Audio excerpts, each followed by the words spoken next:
Opinion എടുത്തിരിക്കുകയാണ്. അപ്പോൾ അതിനെക്കുറിച്ചും ചർച്ച ചെയ്യും. ഓക്കെ. മലയാള സിനിമയെയും അമ്മ സംഘടനയെയും പിടിച്ചുകുലുക്കിയ നടി അൻസിബ ഹസന്റെ വെളിപ്പെടുത്തലുകൾക്കൊടുവിൽ ലാലേട്ടന്റെ നിർണായക ഇടപെടൽ. മോനെ, അണ്ണൻ കളത്തിലിറങ്ങേണ്ട സമയമായി. താനിപ്പോൾ സംഘടനയുടെ പ്രസിഡന്റ് സ്ഥാനത്തില്ലെങ്കിൽ പോലും അമ്മയ്ക്കുള്ളിൽ നടക്കുന്ന അന്യായങ്ങൾ കണ്ടില്ലെന്ന് നടിക്കാൻ തനിക്കാവില്ലെന്ന് വ്യക്തമാക്കി സൂപ്പർ സ്റ്റാർ മോഹൻലാൽ രംഗത്തെത്തിയിരിക്കുകയാണെന്നാണ് പുറത്തുവരുന്ന ഏറ്റവും പുതിയ വാർത്ത. എനിക്ക് എവിടെ അനീതി കണ്ടാലും അതിനെ എതിർക്കാനുള്ള ഒരു മനോഭാവം വളരെ ചെറുപ്പത്തിലേ ഉണ്ടായിരുന്നു. കഴിഞ്ഞ കുറച്ച് ദിവസങ്ങളായി സോഷ്യൽ മീഡിയയിലും മാധ്യമങ്ങളിലും കത്തുന്നത് അൻസിബ ഹസനും ടിനി ടോമും ഉൾപ്പെടെ അമ്മയിലെ ആഭ്യന്തര തർക്കങ്ങളാണ്.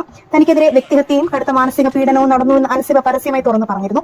ശ്വേതാ മേനോന്റെ നേതൃത്വത്തിലുള്ള ഇപ്പോഴത്തെ കമ്മിറ്റി അൻസിബയോട് വിശദീകരണം ചോദിച്ചെങ്കിലും നിഷ്പക്ഷമായ ഒരു സമിതി വേണമെന്നാണ് അൻസിബയുടെ ആവശ്യം.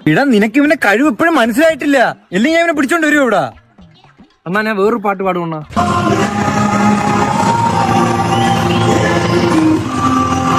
ഒരു തൊഴിലിന് ഇറങ്ങുമ്പോ അത് അതിൻ്റെതായ മിടുക്ക് വേണം.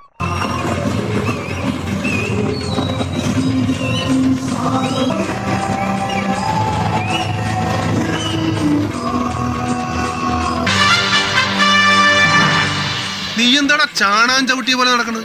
ഈ ഒരു നിർണായക ഘട്ടത്തിലാണ് മുൻ പ്രസിഡന്റ് കൂടിയായ മോഹൻലാൽ ഈ ഒരു വിഷയത്തിൽ ശക്തമായ ഒരു നിലപാട് എടുത്തിരിക്കുന്നത്.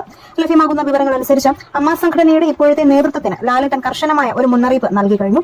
പ്രസിഡന്റ് സ്ഥാനത്ത് ഞാൻ ഉണ്ടോ ഇല്ലയോ എന്നതല്ല കാര്യം, സംഘടനയ്ക്കുള്ളിൽ ഒരു സ്ത്രീക്ക് പോലും സുരക്ഷിതമില്ലാത്ത അവസ്ഥ ഉണ്ടാകരുത്.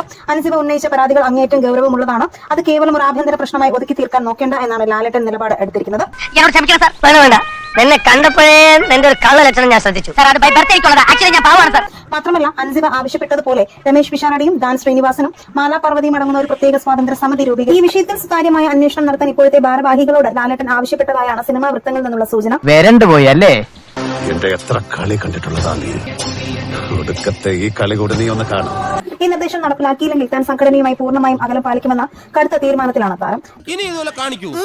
സത്യമായിട്ടും അങ്ങനെയാണെങ്കിൽ ഞാൻ നിന്റെ സദാശിവ മാമന്റെ അടുത്ത് വിളിച്ചു പറയും. സത്യമായിട്ടും കാണിക്കൂല. ലാലേട്ടന്റെ ഈ ഒരു മാസ് ഇടപെടലോടെ അമ്മയിലെ ഭാരവാഹികൾ ഇപ്പോൾ കടുത്ത പ്രതിസന്ധിയിലായിരിക്കുകയാണ്. എന്തായാലും ജൂൺ ആദ്യം വരെ നടക്കുന്ന ചർച്ചകളിൽ ഇതിനൊരു തീരുമാനമുണ്ടാകും. അപ്പൊ ഒരു തീരുമാനമായില്ലേ?